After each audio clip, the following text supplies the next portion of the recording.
VTS mall, വളരുന്ന ബന്ധം, തുടരുന്ന വിശ്വാസം. Opposite bus stand, Manjeri road, Pandikkad. കുടിവെള്ള പദ്ധതിയുടെ പൈപ്പ് പൊട്ടി പാഴാകുന്നത് ലിറ്റർ കണക്കിന് ശുദ്ധജലം. പാണ്ടിക്കാട് ടൗൺ കുടിവെള്ള പദ്ധതിയുടെ പൈപ്പ് പൊട്ടിയാണ് മേലാറ്റൂർ റോഡിലൂടെ വെള്ളം പരന്നൊഴുകുന്നത്. 2 ആഴ്ചയിലേറെയായി തുടരുന്ന ഈ അവസ്ഥ പരിഹരിക്കാൻ വാട്ടർ അതോറിറ്റി തയ്യാറായിട്ടില്ലെന്നാണ് നാട്ടുകാർ പറയുന്നത്. 2 ആഴ്ചയായി ഇതുപോലെ ഈ ടൗണിലൂടെ ഈ പൈപ്പ് ലൈൻ പൊട്ടി പരന്നൊഴുകി ഓടയിലേക്ക് ഒഴുകുകയാണ്. അധികൃതർ കണ്ടിട്ടും കാണാത്തത് പോലെ നടിക്കുകയാണ്.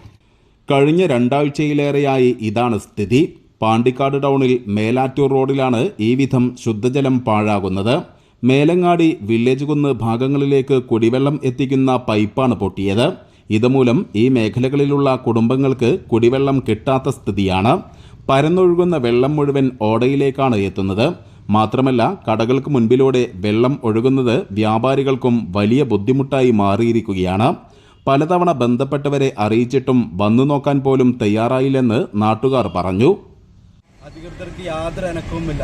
നിരവധി തവണ പരാതി പറഞ്ഞിട്ടും അധികൃതർക്ക് ഒരു കുലുക്കം പോലുമില്ല. അധികൃതർ എങ്ങനെയെങ്കിലും കണ്ണു തുറന്ന് ഈ കടുത്ത വേനലും രൂക്ഷമായ കുടിവെള്ളക്ഷാമം അനുഭവിക്കുന്ന പഞ്ചായത്താണ് പാണ്ടിക്കാട്. അതിൽ ഉൾപ്പെടുന്ന പ്രദേശമാണ് മേലങ്ങാടി. അതുപോലെ പാണ്ടിക്കാട് ടൗൺ പ്രദേശങ്ങൾ കൂടുതലായിട്ടും ആശ്രയിക്കുന്നത് ഈ പൈപ്പ് വെള്ളത്തെയാണ്. ഇനിയെങ്കിലും അധികൃതർ കണ്ണു തുറന്ന് ഈ പൈപ്പ് ലൈൻ വെള്ളത്തെ കുറിച്ച് തടയാൻ അധികൃതർ ഉടനെ നടപടി സ്വീകരിക്കണമെന്നാണ് നാട്ടുകാരായി ഞങ്ങൾക്ക് പറയാം. News bureau, Pandikkad.